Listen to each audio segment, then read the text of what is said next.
very latest from Batshit Bonkers Britain, where the news headlines were full of stories about Scarlett Blake, a woman who killed a cat and filmed herself putting it in her blender, and then targeted a guy, stalked him, lured him to a riverbank, banged him on the head, strangled him, threw him in the river, and then went back to get extra pictures, and is now being sent to a man's prison. Because it turns out, of course, Scarlett Blake is not actually a woman at all.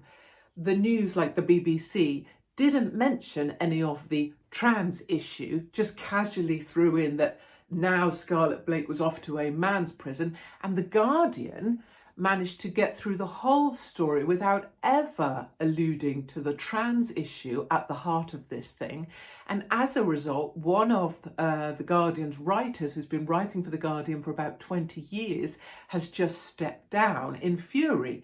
And I believe J.K. Rowling has also come out as well, because she's sick of women carrying the blame for crimes that are clearly being committed by mentally unwell individuals, but also males.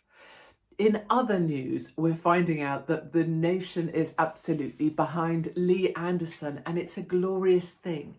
He said that under Sadiq Khan, London has fallen to the Islamists, and that's been shown very clearly with things like the takeover of Tower Bridge, or From the River to the Sea being projected onto the House of Commons, or more recently, the Speaker of the House completely making up rules and throwing process and order and decades of rules out of the window because of fear of backing down to the Muslim mob, or what the Muslim mob would do to MPs. And so he basically ripped up the rule book to try and appease the Islamists. I mean, there are so many signs that what Lee Anderson said is true, and it's the stuff that obviously myself or Tommy have been talking about for 20 years or so. You know, there's a Muslim police association, there's a Muslim housing organisation. The evidence is, of course, everywhere, but that's not the point. The point is two things. One, as Lee Anderson goes about the place now, he's been given applause. People are thanking him in the street for his bravery, for standing up. Obviously, Richard Tice and Reform are desperate to get their hands on him. It's a time when I'm grateful for GB News, because at least Lee Anderson still has a platform, because he wouldn't have one in any other of the news media. And I think on a slightly darker note, clearly what's about to happen to Lee Anderson is not going to be good. I don't know anything about his personal life or his family life or anything, but the darkness will now be closing in on him. And all I can say is that those of us who have been through it and go through it all the time will still be here throughout.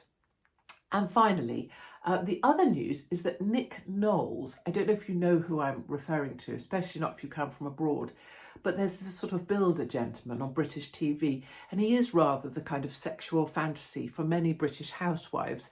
He has a very deep voice and a certain confidence about him that leads many British women to hope that one day he might bend them over some joinery that he's working on, his Justice Builder's boots, and roger them senseless, and potentially spell out the letters of his programme DIYSOS using only his member. You know, that maybe that would be some people's kind of fantasy. What can I personally say?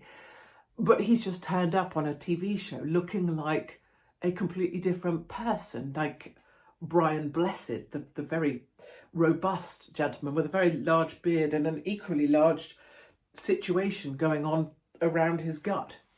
And I would say that now is quite a disappointing time anyway. You know, we have perpetual grey, we have sky-high grocery bills, people are very depressed in the UK, and it really isn't helping when one of the things that might have kept some of us going in our own minds turns up on the one show looking like Brian Blessed after he's had a few too many fish suppers. I think that is all the things you need to know right now here in Batshit Bonkers Britain.